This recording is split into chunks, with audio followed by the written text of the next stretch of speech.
দেশ হোক আর বিদেশ, হোলি রঙের খেলা সব দেশবাসীর মনে ও অঙ্গে।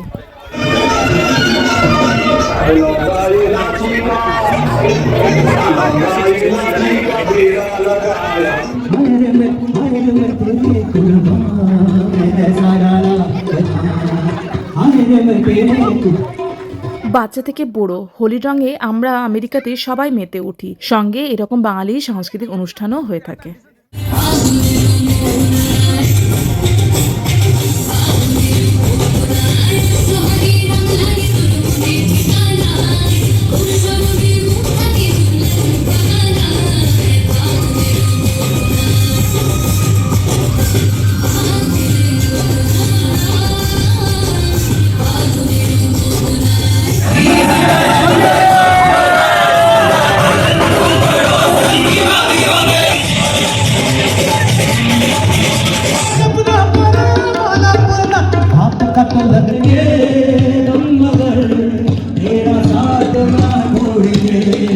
হোলি রঙে মেতে ওঠার সঙ্গে সঙ্গে থাকে আমাদের বাঙালি ভরপুর খাবার। এভাবে প্রবাসী বাঙালিরা আমরা হোলির দিনে মেতে উঠি।